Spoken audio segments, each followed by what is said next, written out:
Hello, Del Ballou here. I'm continuing with my reclaiming old and or unfinished paintings, and the one I have on my easel today is actually one in which I was attempting to do the mixed media. And in this case, with mixed media, I have used acrylic paint to apply to my canvas first, and theoretically it should be rather thick paint so that it leaves a texture for me when I go back over it with the oil paint. And using the complementary colors on the canvas first, then when I go back with the correct color, then I should have some of those colors showing through. This particular composition came from a painting that I painted many years ago, and I have no idea what has happened to that painting. And I used it to create this composition, but because I don't have that painting any longer, I'm not absolutely sure what it ought to look like. I'm just going by the notes that I have put on this canvas. And in this case, this part has already been covered with the oil paint. And it should be applied in kind of a scumbling manner, which is really kind of lightly pulling the brush over that textured surface so that some of the paint underneath is going to show through. Now, what I've decided to do with this painting is to use the palette knife to try to recover it. Now, all of this green is ultimately going to be the red of the tomato, and this red is going to be green. Those are complementary colors. That's why that's on the surface of this painting for the first layer of this mixed media. Now, this background color, which is red now, is ultimately going to be green, shades of green and shades of blue. So what I've noticed in these first few strokes here with my palette knife is that I'm going to be able to achieve the same purpose with the palette knife that I would have with the brush, and probably better, because there is some texture under here that will allow me to scumble over those areas. Now, the problem with this painting, among several actually, is that it's red. It's going to be red because although there are green tomatoes, admittedly, in this particular case, I want my tomato to be red and shades of red. But red is a somewhat difficult color for me. I understand Turner had a problem with yellow, but my problem must be with reds because they are so varied. But I have found in my collection of paints several different shades of red, and I have decided that this is probably going to be one of my darker colors, and this is going to be the medium range.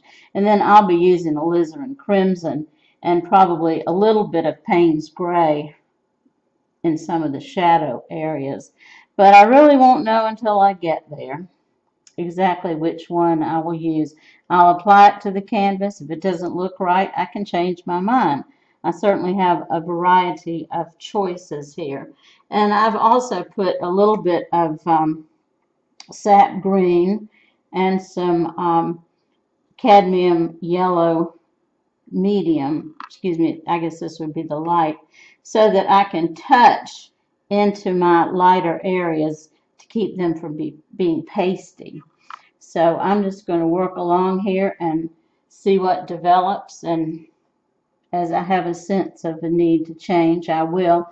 These lighter green areas indicate highlight areas, and then the darker greens, of course, indicate the shadow area. So I'm just going to try to go with my instinct here and try on some level to remember what it was I was thinking when I put this all together.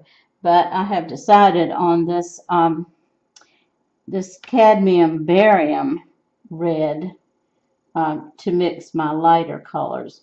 Um, you'd think that you could just mix red and white and get pink. Well, that's not necessarily what I want in my highlight area. So I'm just sort of following my instincts here and working with these lighter areas. Now, when you do use white, it's pretty significant that you touch a little bit of yellow. And when I say touch, I really mean touch. I mean, you probably can't even see that. But it will be enough to keep this from being too pasty. And we don't want pasty. And then you can add what you need. What happens if you add too much yellow? Well, you guessed it, you get orange. So I don't do a whole lot of mixing on my palette when I'm using my palette knife because I want to be free to do that on the canvas itself. And as I mentioned, I'm not putting too much pressure on this canvas because I want my green to show through.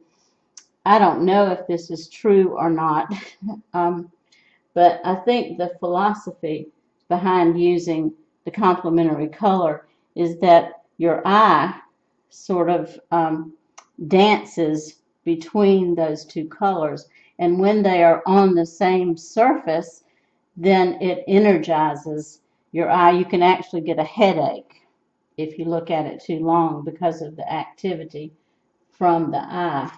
So if you leave just a touch showing through, then what you get is a very dramatic and energetic kind of painting. And that would certainly be something I'd be in favor of having. I'm going to go and put some up here.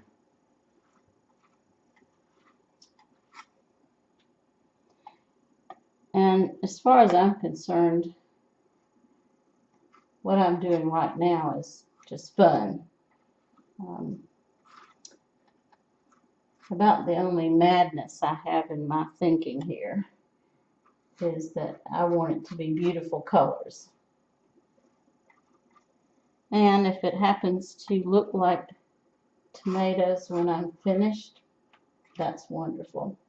If it doesn't, I'm not going to be upset. But I encourage you to work. Just work.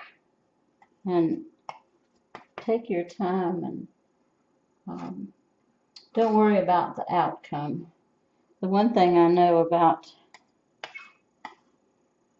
paint is that, or paintings, you can throw them away, or you can do what I'm doing is many years later you can come back and try to salvage them. And that's exactly what I'm about here today. Okay, let's see how oh, that's a great red. I love that. Now I'm going to come down here and just touch around on here because this painting has to harmonize in some way. So even though it looks as if I've used mostly cadmium red medium and alizarin crimson in the past, I've got to work it out so it all works together.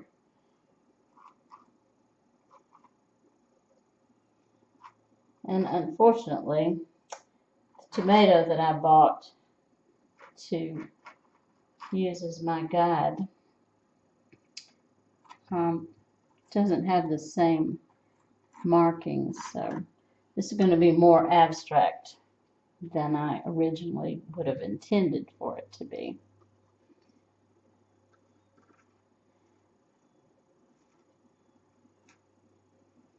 I like this little palette knife here because it has angles on 4 sides and a nice point, but it's probably not going to work for this whole painting for a variety of reasons.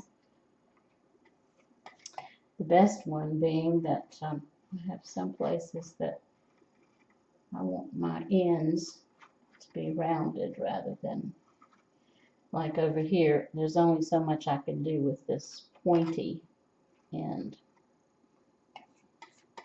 And I may go back and take that off too, who knows.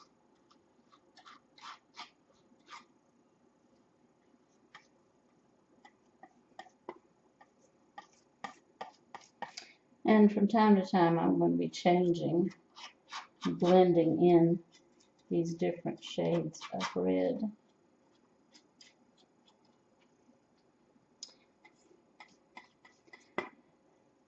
This subject matter would lend itself to being a good, nice kitchen painting. But then again, it could go anywhere you want it to go.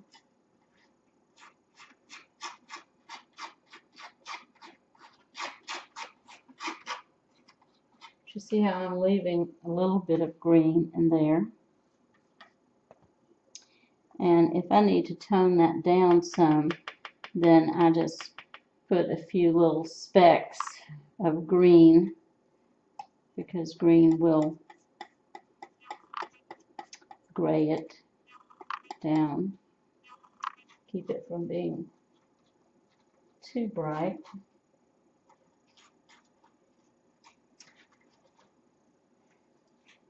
And this painting may not work very well in my kitchen and dining room because I have brick red walls.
Okay, I'm going to call this episode finished right now, and I appreciate your watching, and I hope you'll come back for session 2 on this particular painting.